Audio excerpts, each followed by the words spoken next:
Arsenal's interest in Hugo Ekitike has been described as hot by the German outlet Bild.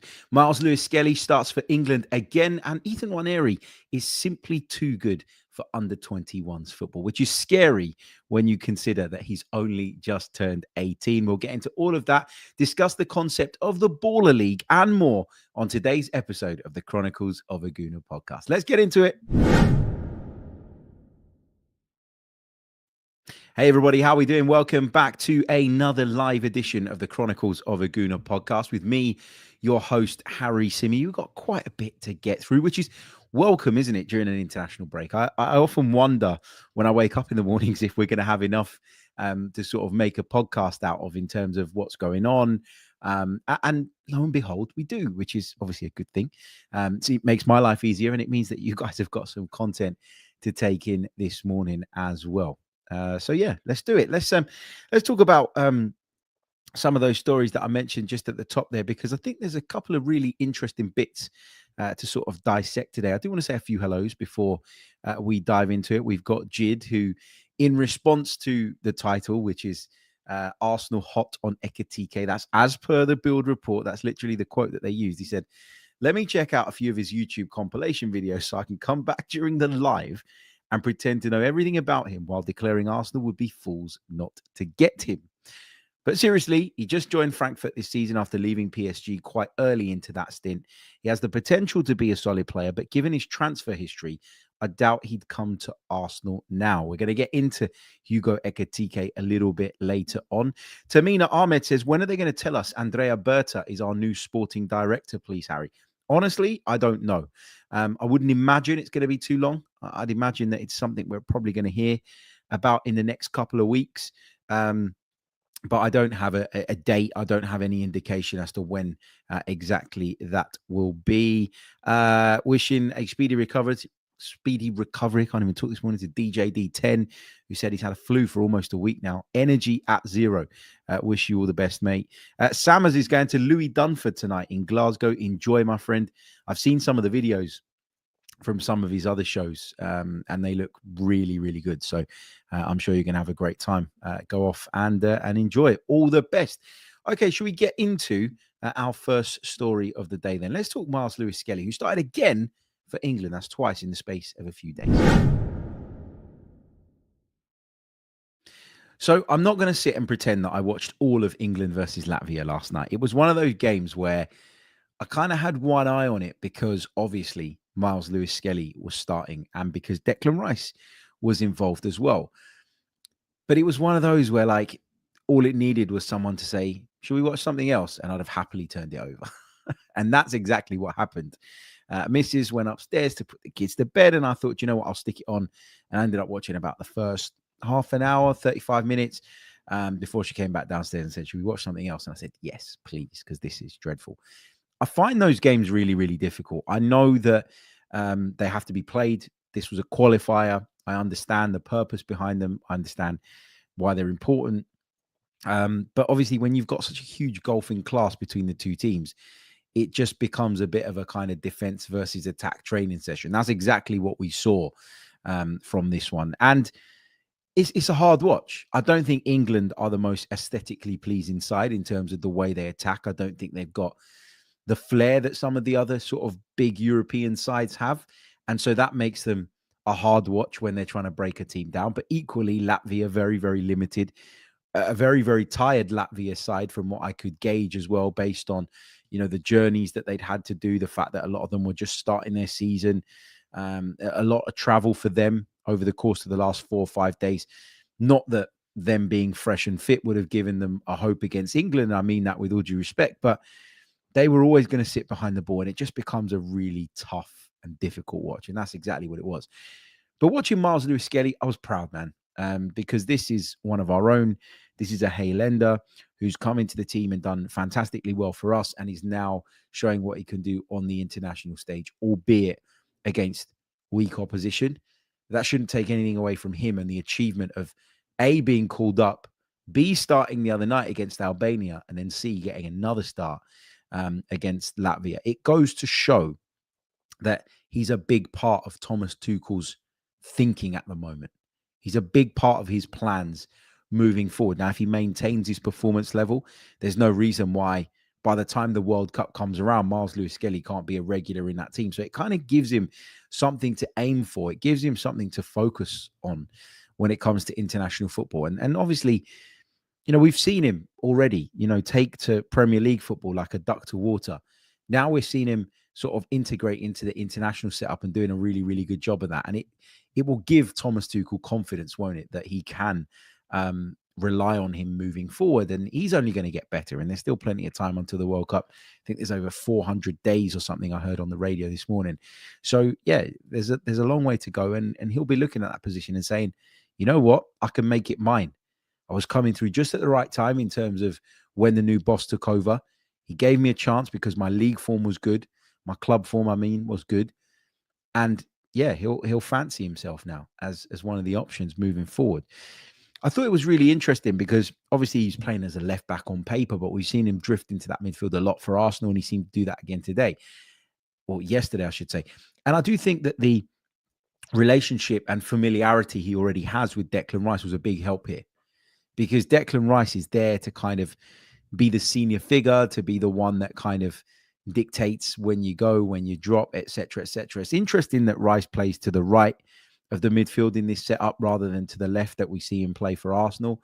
But it's a very similar role. It's a role that he can play with his eyes closed, and particularly against opposition like that, he was always going to be really, really comfortable. And I think for Myles Lewis-Skelly, having him there, I don't think it's the difference between him performing well and not performing well, but it's certainly a help to have your teammate and someone that I'm sure he looks up to.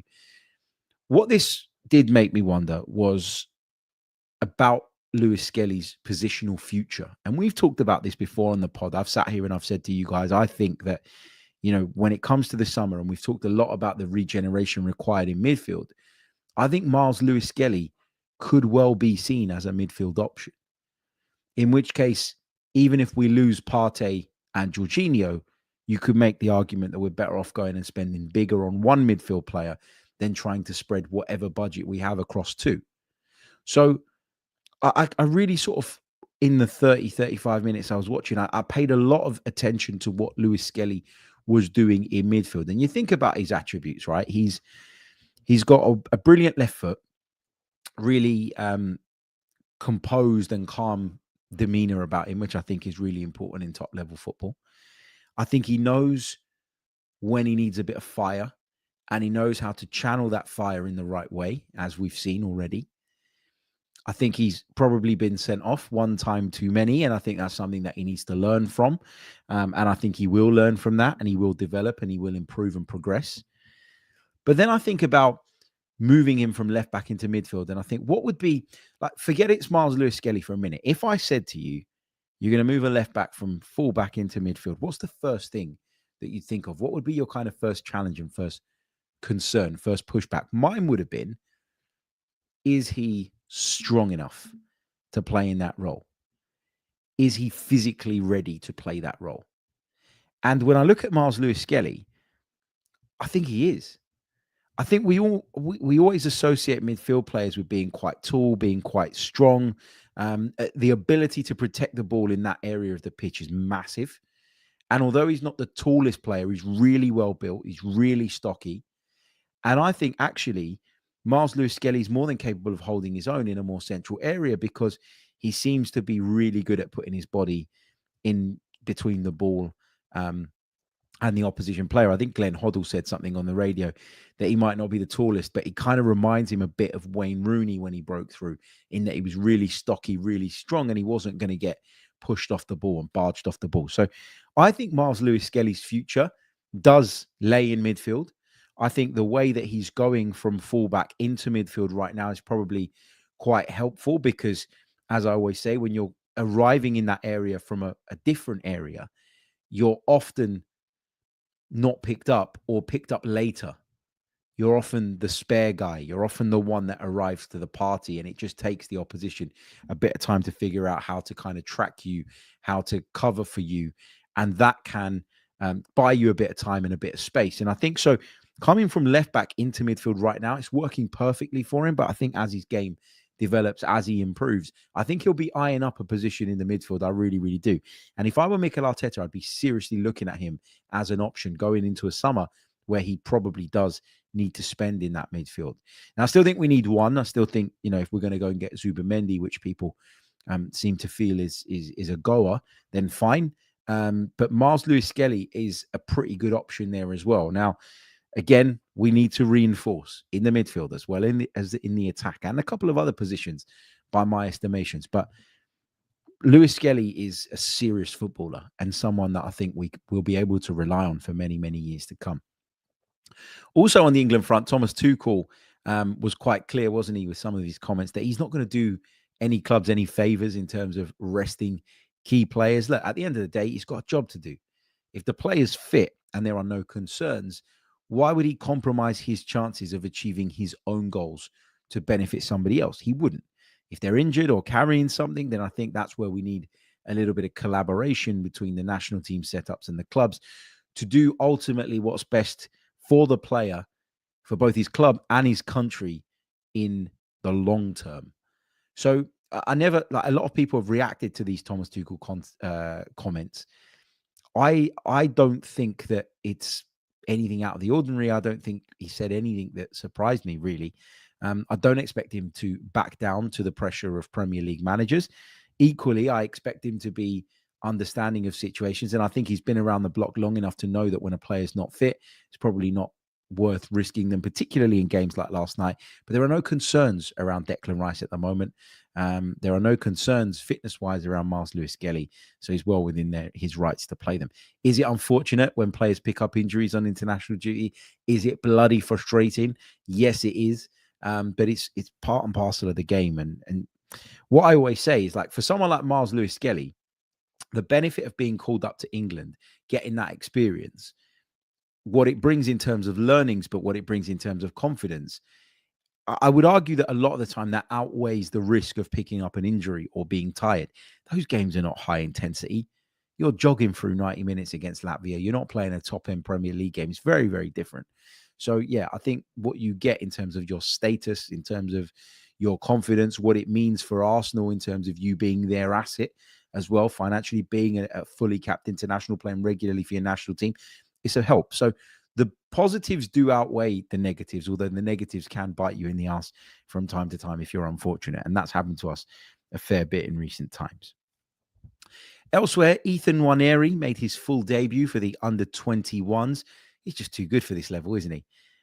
He scored the trademark Nwaneri goal, coming in off that right-hand side, making his way towards the edge of the box, and just with very little backlift, kind of finding that bottom corner. It was excellent. Really, really good. It was trademark Nwaneri. If you asked me to describe a trademark Nwaneri goal, I'd have described exactly that. So I don't think anybody was particularly surprised to see it end up in the back of the net. But what's very, very clear is that he's too good for this level. And I don't think it will be long before he ends up making that step up to the senior team as well.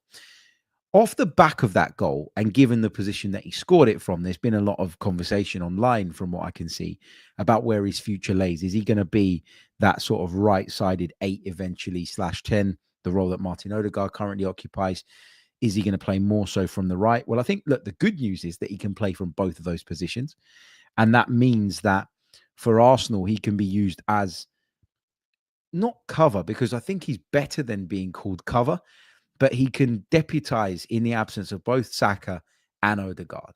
He can give them both breathers. He can come off the bench and provide respite to either one of those two players and do the roles really, really well, which is a great thing in terms of our squad building. But a player as good as Nwaneri eventually is going to have to make a position his own. And he's 18 years old. He's just turned 18. And I'm sitting here and I'm scratching my head as to where I'd prefer to see him play. I do feel like in my mind previously, it was Odegaard position, and that was that. That was final as far as I was concerned. But now that I've seen him playing from the right-hand side, I do wonder if that is actually better suited to his skill set. It means he's not as restricted by the team's structure. It means that he can drift inside, like I've mentioned about Myles Lewis-Skelly, often being the extra man, the late arrival. I do wonder if you move him inside from early in games, you're going to end up seeing what's happened to Martin Odegaard quite a bit this season, which is teams block out that space, block him out, and make it very, very difficult. A team that sets up with a low block, which is something that we face very, very often at the moment, will always prioritize the central third of the pitch, if you like. If you look at it sort of vertically, they'll always prioritize that kind of middle zone because they will always feel that more damage can be done through that central zone than it can from the right flank or from the left flank. So you're going to see teams do that. And therefore, if you can get your best players on the ball early in the wide areas, okay, they're going to have bodies to dribble through and move past as they come in field and try and do what they want to do. But to do that from a position of having the ball already and having had the space to get your stride and get going is easier than trying to receive it in a really, really tight space with bodies all around you and having to produce that magic then.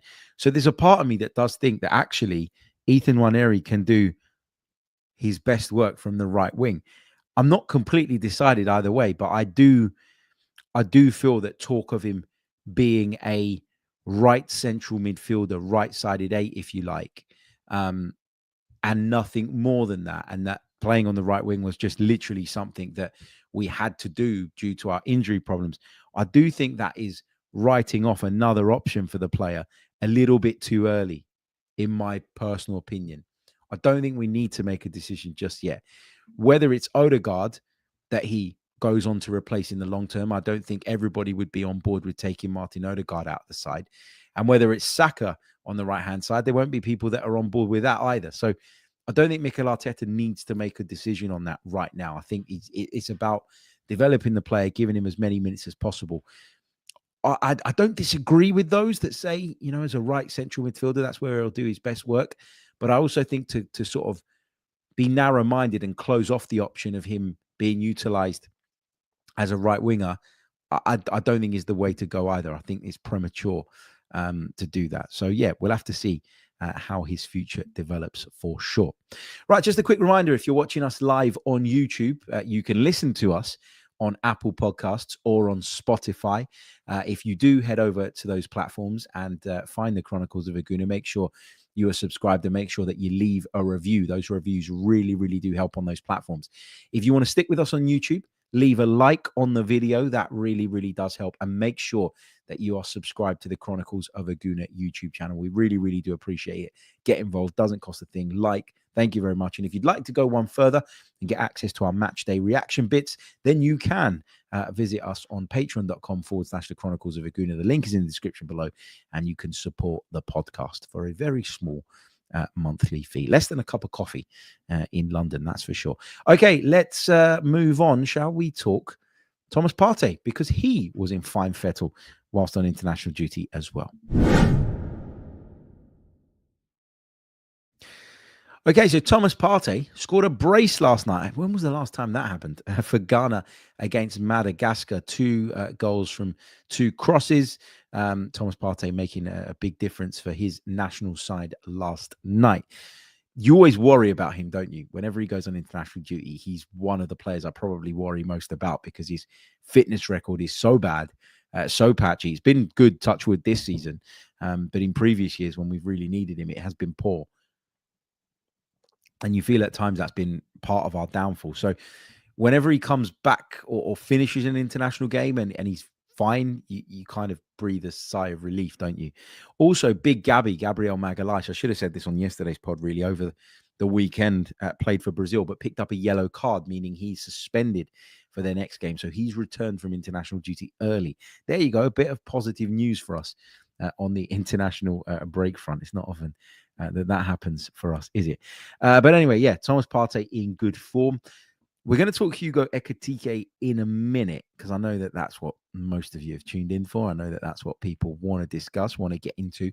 But I do want to talk a little bit first about this new Baller League. Have you guys seen it? We'll get into that right after this. Welcome back to the Chronicles of Aguna podcast with me, Harry Symeou. Right, let's talk about the Baller League. What do you make of it? It's a kind of like, I don't know if it's 5 or 6-a-side. I think it's 6-a-side, sort of short form version of football. There's some footballers in there. There's people that are not footballers, street footballers. There's ex-players that have sort of come out of retirement to get involved in this. There's lots of celebrities and football legends in the dugouts, coaching and managing these teams. And it all kicked off last night on Sky Sports here in the UK. It is available on YouTube and Twitch, I think, as well. And the reason I'm bringing this up is because I've got to be honest, I was a little bit disappointed with this. When I heard about it a few weeks ago, I heard about this new, exciting, more like futsal type competition that was going to begin. And I thought this could be quite cool. I think, and I can only base this on the kids I know, right? I can't base this on every kid, but like I listen to my son, or I watch, or I keep an eye on like what my son watches and what he engages in and enjoys in terms of content.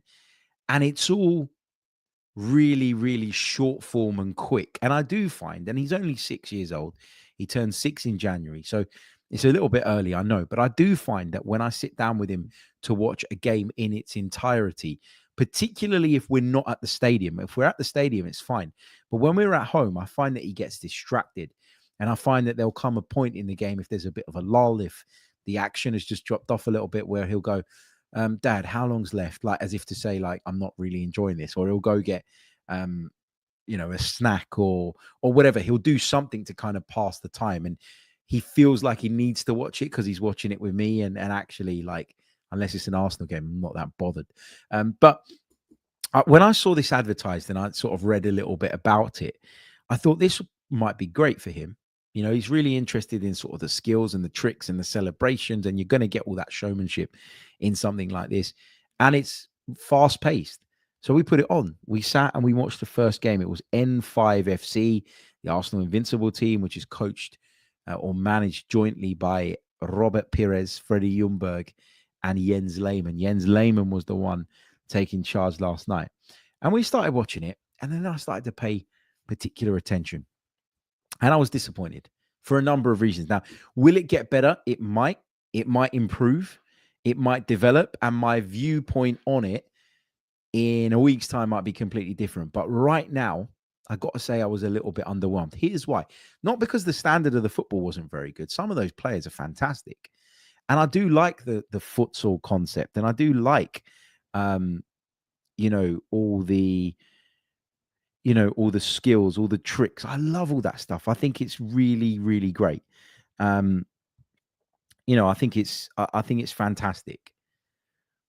But like, nobody seemed to know the rules.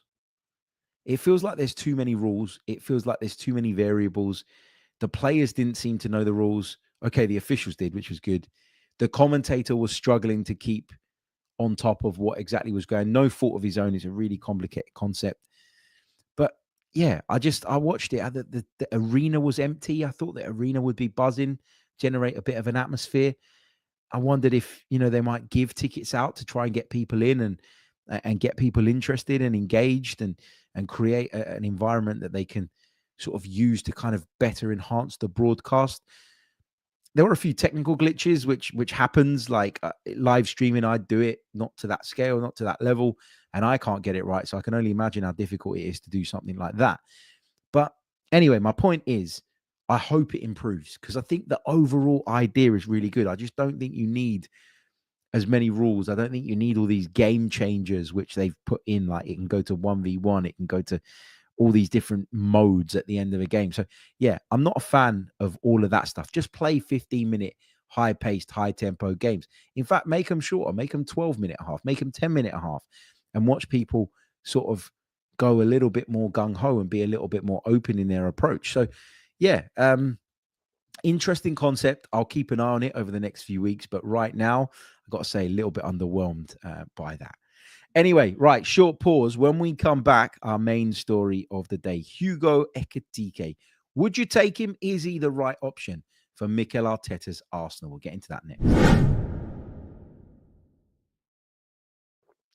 Welcome back to the pod. Okay, let's talk Hugo Ekitike, young Frenchman who's having a very, very good season over in the Bundesliga with Eintracht Frankfurt. Now, you'll remember Hugo Ekitike from a little while back, because when Newcastle United first saw the takeover go through, there was a lot of talk about him going there. And I remember his name kind of coming into my sort of radar back at that point.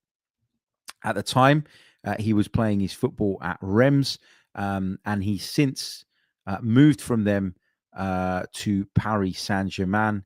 It was a 28.5 million euro deal. So big money move by sort of Stade Reims' standards. And he's a player that a lot of people had really kind of high and exciting hopes about. Still very young at the time, still had a long way to go in terms of his development, but he'd scored not a great deal of goals, but 11 in 28 league appearances, 28 appearances for Stade Reims and 3 assists. It was never really about the goals for Ekitike. It was about his all-round game that just looked really exciting and really complete. I remember thinking that at the time. I remember looking at those numbers, 11 in 28. It's not amazing. It's not bad either. It's nearly 1 in 3, just slightly better than 1 in 3. Like, it wasn't the numbers that kind of drew me to Hugo Ekitike. It was everything else. It was the silkiness. It was the skill. It was the trickery. It was his all-round game. And he moved to PSG, and I thought, yep, that was always going to happen. But he struggled there. 4 goals and 4 assists, so 8 goal contributions in 33 appearances for PSG. So his numbers, again, not looking great. But it was clear that Hugo Ekitike had maybe made that move to PSG, where the standard is a lot higher and the expectation is a lot higher, a little bit too soon in his career. Now, often players in that situation, they disappear, they wilt, they go into their shell. And the next move after a move like that goes badly is really, really, really important. So Hugo Ekitike made the move on February 1st, 2024 to Eintracht Frankfurt for a 3.5 million euro loan fee. At the end of the loan, he returned back to Paris Saint-Germain before the German outfit bought him for 16.5 million euros. And what a bit of business that has proven itself to be, because his market value has shot back up in terms of all the kind of valuation sites. If you want to gauge where Hugo Ekitike is, his value was really high when he joined Paris Saint-Germain, took a dip, obviously, because he wasn't playing as much as he'd have liked and certainly wasn't contributing in the way everybody hoped. And then off he goes to Eintracht Frankfurt, and he's been on an upward trajectory ever since. You look at his statistics this season: 13 goals, 4 assists, 17 direct goal contributions in 25 Bundesliga appearances this season, 3 goals, 3 assists in 10 in the Europa League, and he's got 3 goals in 3 appearances in the DFB Pokal. So he is having a really, really good season. And he's just 22 years old. At that age, there's still a long way to go. There's still a lot of room for growth. And because I personally quite like the look of him previously, even after the PSG struggles, if you like, I wasn't willing to write him off, but I did feel that the Frankfurt move was really important and it really needed to work. And thankfully for him, it has. Now, the reason I'm talking about Hugo Ekitike is because according to the German outlet Bild, Arsenal are, and the quote is, hot in their interest on Hugo Ekitike. According to the German outlet, they believe Arsenal are keen on the player and are seriously considering him as one of the options. And the reason I wanted to discuss that today, rather than just kind of dismiss it as another one of those international break transfer rumors, is because it feels like we're all looking in the direction of 2 players when it comes to the centre forward that Arsenal hopefully sign in the summer. Alexander Isak, who we know is going to cost a hell of a lot of money and may just be out of our reach, and Benjamin Sesko, who we've been tracking by the looks of things for a long, long time. It's always felt that it's going to be one of those 2. Now, Ekitike is another name that's been thrown into the mix, but I think this is a really, really interesting name. And I'll expand a little bit on why. If you go back to a podcast that we did probably a couple of months ago now, maybe less than that, maybe a month and a half, I'm not exactly sure. I'll dig it out a little bit later on and share with you guys. We compared the statistics of a number of strikers. We compared Isak, we compared Sesko. I think we looked at Gyökeres, did we? And I think we put Hugo Ekitike in there as well. And what what I sort of discovered upon carrying out this exercise is not that Hugo Ekitike is the finished article, is absolutely the answer, and that we should go out and get him tomorrow. I'm still a little bit on the fence about it. He's had a good season with Eintracht Frankfurt, but do you want to see, or do you need to see a little bit more before you go and drop big money on him? Maybe we do. We're going to have to wait and see. But when I was comparing him to Alexander Isak in terms of where their strengths are, maybe where their weaknesses are, and in the fact that they're all-round strikers more than just out-and-out number nines, profile-wise and stylistically, I felt like they were the two that matched up best. So if you are really big on the fact that Alexander Isak is the perfect profile of striker, you have to believe that Hugo Ekitike is a decent alternative. Now, is Ekitike as proven as Isak? No. Is Ekitike going to come in and be guaranteed to produce what Alexander Isak does? No. But in a way, I do wonder if Mikel Arteta looks at an option like this and goes, okay, he's got all the attributes I'm looking for, but because he's 22 years old, because there's room to grow, because there's room to develop, and because I'm going to have Kai Havertz back, is there something to be said for the fact that if I bring him in, I can mold him into the striker that I want him to be? Not easy to do that with a sort of 25-year-old, 26-year-old, and someone as established as Alexander Isak.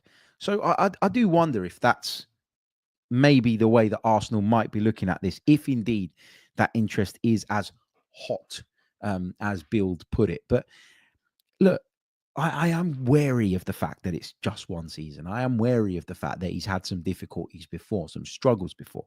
There's no doubt about the fact that that should be a little bit of a concern. But at 22 years old, he's not going to cost anywhere near what Alexander Isak costs. Eintracht Frankfurt, I don't imagine, would be willing to let Hugo Ekitike go for cheap. But it's very easy for them to make a profit on the player because they only paid 16.5 million euros for him. So in that sense, you feel like it might be easier to do business with them than it would maybe with Sporting, who paid a lot of money for Victor Gyökeres, or with Newcastle, who not only probably wouldn't need to sell Isak, but obviously have some of the wealthiest owners in the world behind them, making their position even stronger, particularly if they qualify for the Champions League. So you just look at this and you just wonder if this is a route that Arsenal might decide to go down. Bild are normally quite good. There is a lot to be said for foreign outlets because they tend to, and this is not of all of them, but they tend to have sort of affiliations with certain clubs or links to certain clubs, and there are certain clubs that they're stronger on than others. I've always associated Bild with Bayern Munich. Maybe it's just by default because they're the best club, biggest club in Germany. But yeah, I think Ekitike is obviously going to attract interest because he's had a good campaign. How concrete Arsenal's interest is, I don't know. Bild seem to think it's quite strong. And if it is, I'm not against this, I think there is an element of risk to it. I think it is a gamble for sure. But I think there's an element of risk to signing Benjamin Sesko as well. A much bigger one than most people would have you believe. I think, again, in Benjamin Sesko, you'd be signing a project striker that you're going to look to develop and mold into the player that you want him to be. Ekitike's tricky. He's quick. He's pretty good in the air. Sesko, I would argue, is better in the air and is bulkier physically. But does Ekitike have a little more of that kind of all-round flair that I think we miss in this team? I think he does. And I think that might sway things in terms of this decision. So, yeah, let's see how it goes. But, yeah, just wanted to bring that story to your attention and share some of my thoughts. I like Ekitike. Is there a risk? Yes, of course. But I think there is with anyone barring the really top-tier elite options like Alexander Isak, who I think is going to be difficult to sign. Don't think it's impossible, as I've said before, but it's going to be difficult for sure. St. Francis says, all that sounds good, Harry. But don't you think us getting this lad means we're not pushing for a title next season since he'll take a while to adapt? What does that say about our club? No, I don't think it's as cut and dry as that, mate. And I'll explain why. Because I think one thing I've learned over the last few years is that Mikel Arteta has sought to build a team that scores goals as a collective rather than going for one individual. Like, there are loads of strikers out there that if he was obsessed with an individual that was going to bang 20 goals, 25 goals a season, that he could have gone and explored the possibility of signing. Now, I'm not saying they're all top level and that there was so many options out there and it's unforgivable that he didn't get one, etc., etc. What I'm saying is, it's very clear in the way that we play that we're not looking to funnel all of our attacking threat through one guy. That is abundantly clear. So when I think about someone like Ekitike, I try and think about his role. He'd be coming in to share that role, I'd imagine, with Kai Havertz. Now, I know people are going to be screaming back at the podcast, saying, what are you talking about? I'm not saying this is what I would do. I would go out and I would buy the best in class if I can. I would try first and foremost for Alexander Isak. And if we can get him, great, problem solved. If we can't, and we've got to look at other options, and you start looking at more project type players, Ekitike might be ahead of Benjamin Sesko in the queue for me. Honestly, between the two of them, I don't think there's much. I'd accept and entertain the argument the other way that Sesko should be the one, but I don't think there's a great deal between them. So whether we signed Sesko, who most people would be happy with, or signed Ekitike, who a lot of people would be unsure about, I don't think it makes that much difference in terms of what we're bringing to the team. I think it's still a role that's going to be shared. I think it's still a role that is going to be a facilitating role as much as it is a goal scoring role. And I think that it's about scoring goals as a collective again. And us dropping off this season in terms of scoring goals, yes, not having that striker has obviously contributed to that. But it's also been because Trossard and Martinelli haven't contributed in the way that they should. It's also been because Bukayo Saka's been out for ages, because Odegaard's not scored as many as he should, because Declan Rice has not scored as many as he should. So there's a whole combination of reasons as to why Arsenal have struggled for goals this season. And the really easy thing to go is because we don't have that striker. I agree that we need a striker. I'm not saying that we don't, but don't obsess over the idea of it being a certain type of striker, because I don't think Mikel Arteta is going to compromise on what he wants from his forward. I don't think he's going to be like, let me go and get a fox in a box that doesn't do anything else. I don't think he'd sign an Erling Haaland, for example. It's not to take away from Haaland. He's great at what he does, but it doesn't feel like that's the type of player that Arteta wants. Feels like he wants someone that can score goals, but can link things up, that can run in behind, that can drop deep, that can give you an aerial threat, that can hold the ball up, etc., etc. And I think that Ekitike has a really strong all-round game, as does Sesko, but it needs some work, just like Ekitike. Isak is the only one that I look at and go, yeah, he can do it from the off. So my point here is, I don't understand why, if we sign Sesko, people will say we've got ambition to win the title. And if we sign Ekitike, people will go, well, that shows a lack of ambition, when I don't think there's a lot between them. That's kind of my personal assessment and view on those two players. Tom says he'd be a good option, yes, alongside Sesko, though. I do like Gyökeres a lot, even though he's a few years older. It's important we pursue several good players. Yeah, for sure. We need to do more than one bit of business this summer. There's no doubt about that. Tom says, do you know if Ekitike is able to play on the left wing like Cunha? If so, could he be a good option on top of Sesko if we sold Trossard, for example? If not, then maybe Cunha would be a better move. I don't know of Ekitike playing on the left flank in the past. I could be wrong, but I don't know of that being something that he's particularly comfortable with. So I wouldn't say yes to that. AY says, would you rather we sign Sesko and Ekitike instead of only Isak? Do we need more than one striker centre forward this summer? Maybe. Maybe. I know a lot of people would subscribe to that idea. I personally think that Kai Havertz will still be a centre forward option for us, and we're still going to have Gabby Jesus on the books as well. So I would be shocked if Arsenal signed two centre forwards. I think, given the work that we need to do in midfield and in other areas, I think you're better off going and getting a top centre forward, just the one, and then making sure that you fix what's going to be an issue in the midfield once Partey and Jorginho go, which as it stands looks like it's going to happen. And we also need another goalkeeper as well. So there's a few positions that we need to address and need to work on. So I don't know that we will sign 2 strikers. I'd be very, very surprised if we did. Just a quick reminder, if you haven't done so already, guys, please leave a like on the YouTube video. Subscribe to the channel if you're new. And if you're listening on audio, please do leave us a review. All of that stuff really, really does help. Any more questions? Any more thoughts? We'll pick up a couple more before I disappear. I was going to say into the sunshine, but the sun's gone away and it's become cloudy and miserable, which is typical. Sadiq, just on Alexander Isak, says, Isak has 3 years left after this summer window. If he's not pushing for a move, we need to forget about him. We can't wait for the ideal option in Isak. I agree with that. I think it's really, really important that going into the summer, we know where we stand with that. Does the player have any interest in moving? Does the player have, a desire to join us? Because if he does, it really strengthens our hand in those negotiations. If he doesn't, I fear that our hand is so weak that it might prove impossible.